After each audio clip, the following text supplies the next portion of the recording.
Stop blaming YouTube bro. నేను కూడా ఒకప్పుడు యూట్యూబ్ నన్ను టార్గెట్ చేస్తుంది అనుకున్నా. నేను చేసిన వీడియోస్‌కి వ్యూస్ అస్సలు రాలేవు. కానీ అదే టైప్ ఆఫ్ వీడియోస్ వేరే క్రియేటర్స్ అప్‌లోడ్ చేస్తే థౌసండ్స్ ఆఫ్ వ్యూస్ వచ్చేయి.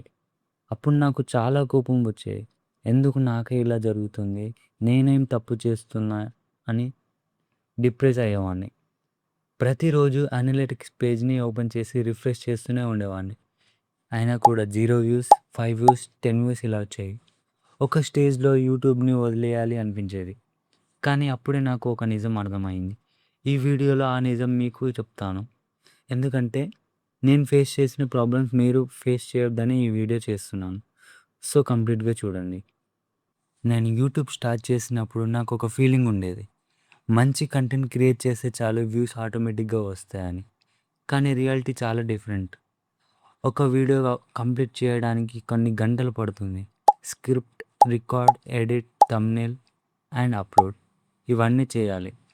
ఆ వ్యూస్ చూసినప్పుడు నాకు చాలా బాధ అనిపించేది. ఎందుకంటే నేను చేసిన హార్డ్ వర్క్ మొత్తం ఆ వ్యూస్‌లోనే కనపడుతుంది. కానీ కొన్ని రోజుల తర్వాత నేను ఒక మిస్టేక్‌ని గుర్తించాను. నేను యూట్యూబ్‌ని బ్లేమ్ చేస్తున్నాను. కానీ నేను నా కంటెంట్‌ని అనలైజ్ చేయట్లేదు అని నాకు అర్థమైంది. ఇదే నా బిగ్గెస్ట్ ప్రాబ్లమ్. సో, నేను ఒక క్లియర్ ఎగ్జాంపుల్ చెప్తాను వినండి. ఒకరోజు మోటివేషన్ వీడియో అప్లోడ్ చేసేవాడిని. అండ్ నెక్స్ట్ డే రోజు టెక్ వీడియో అప్లోడ్ చేసేవాడిని. అండ్ అనదర్ డే రోజు ఇంకా ర్యాండమ్ టాపిక్ చూజ్ చేసుకొని వీడియో అప్లోడ్ చేసేవాడిని. ఇలా నేను డే బై డే నేను కంటెంట్‌ని చేంజ్ చేస్తూనే ఉండేవాడిని. నేనే కన్‌ఫ్యూజ్ అయిపోయాను ఏ కంటెంట్ పోస్ట్ చేయాలో. అలాంటప్పుడు యూట్యూబ్ అల్గోరిథం ఎలా కన్‌ఫ్యూజ్ అవ్వకుండా ఉంటుంది. అప్పుడే నాకు కన్సిస్టెన్సీ మీనింగ్ అర్థమైంది. కన్సిస్టెన్సీ అంటే డైలీ అప్లోడ్ చేయడం కాదు. కన్సిస్టెన్సీ అంటే ఆడియన్స్‌కి క్లియర్ కంటెంట్ ఇవ్వడం. నీ ఛానల్‌కి వచ్చినప్పుడు నాకేం వాల్యూ దొరుకుతుంది అని ఆడియన్స్‌కి క్లియర్ అండర్‌స్టాండింగ్ ఉండాలి. కానీ బ్రో కన్సిస్టెన్సీ మెయింటైన్ చేయడం కన్నా కష్టం ఏంటో తెలుసా? పేషెన్స్. ఎందుకంటే మనం వీడియో అప్లోడ్ చేసిన వెంటనే ఇన్‌స్టాంట్ రిజల్ట్స్ కావాలి అనుకుంటాం. కానీ యూట్యూబ్ అలా వర్క్ అవ్వదు. ఒక ఎగ్జాంపుల్ చెప్తా వినండి. జిమ్‌కి వెళ్ళిన ఫస్ట్ డేనే మనకి సిక్స్ ప్యాక్ రాదు. అలాగే యూట్యూబ్‌లో ఫస్ట్ డేనే మనకి వ్యూస్ రావు. సో, కొంచెం టైం పట్టిద్ది. పేషెన్స్‌తో ఉండండి. చాలామంది ఈ స్టేజ్‌లో గివ్ అప్ ఇచ్చేస్తారు. నేను కూడా చాలా సార్లు గివ్ అప్ ఇచ్చేద్దామని అనుకునేవాడిని. ఇది మన వల్ల కాదు ఏమో అని అనిపించేది. కానీ ఇప్పుడు వెనక్కి తిరిగి చూస్తే ఆ స్టేజ్ క్రాస్ చేయకపోతే నేను ఈరోజు ఇక్కడ ఉండేవాడిని కాదు.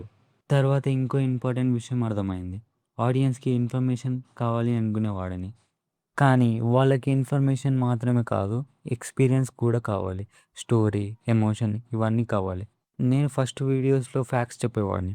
ఇప్పుడు స్టోరీస్ చెప్పడానికి ట్రై చేస్తున్నాను. డిఫరెన్స్ అక్కడే క్లియర్‌గా తెలుస్తుంది. నేను ఏం తప్పు చేశానో. అప్పటి నుంచి నేను 2 స్కిల్స్ పైన ఫోకస్ చేయడం స్టార్ట్ చేశా. మొదటిది స్టోరీ టెల్లింగ్. రెండోది కమ్యూనికేషన్. స్టోరీ టెల్లింగ్ అంటే స్టోరీ చెప్పడం మాత్రమే కాదు. ఆడియన్స్‌ని ఫస్ట్ సెకండ్ నుంచి లాస్ట్ సెకండ్ వరకు హోల్డ్ చేయడం. కమ్యూనికేషన్ అంటే ఇంగ్లీష్ మాట్లాడడం కాదు. కాంప్లెక్స్ విషయాన్ని సింపుల్‌గా ఎక్స్‌ప్లెయిన్ చేయడం. దీన్ని మనం కమ్యూనికేషన్ అని అంటాం. నెక్స్ట్ నేను ఇప్పటికీ పర్ఫెక్ట్ అని చెప్పను. ప్రతి వీడియోలో మిస్టేక్స్ చేస్తూనే ఉన్నా. కానీ ప్రతి వీడియోతో కొంచెం కొంచెం ఇంప్రూవ్ అవుతూనే ఉన్నా. అదే నిజమైన గ్రోత్. అందుకే బ్రో మీరు ఇప్పుడు 10 వ్యూస్ దగ్గరున్నా, 20 వ్యూస్ దగ్గరున్నా లేదా 5 వ్యూస్ దగ్గరున్నా ప్లీజ్ గివ్ అప్ ఇవ్వకండి. ఎందుకంటే ఈ స్టేజ్ ఆల్మోస్ట్ ప్రతి క్రియేటర్ లైఫ్‌లో ఉంటుంది. డిఫరెన్స్ ఏంటో తెలుసా? కొంతమంది ఇక్కడ ఆగిపోతారు. మరికొంతమంది ఆగకుండా కంటిన్యూ చేస్తారు. నేను ఇప్పుడు మీతో మాట్లాడుతున్న రీజన్ కూడా ఇదే. నేను కంటిన్యూ చేశాను. ఇంకా పెద్ద క్రియేటర్ కాలేదు. కానీ నేను ఇంప్రూవ్ అవుతున్నా. అదే నాకు కాన్ఫిడెన్స్ ఇస్తుంది. కాబట్టి వ్యూస్ గురించి ఎక్కువ ఆలోచించకండి. మీ నెక్స్ట్ వీడియో ఎలా బెటర్ చేయాలో ఆలోచించండి. సబ్స్క్రైబర్ గురించి అస్సలు టెన్షన్ పడకండి. మీ స్కిల్స్ ఎలా ఇంప్రూవ్ చేసుకోవాలో అనేది ఆలోచించండి. Trust me. ఇప్పుడు మీరు ఫేస్ చేస్తున్న స్ట్రగుల్స్ అన్నీ ఒకరోజు స్టోరీలాగా చెప్పుకుంటారు.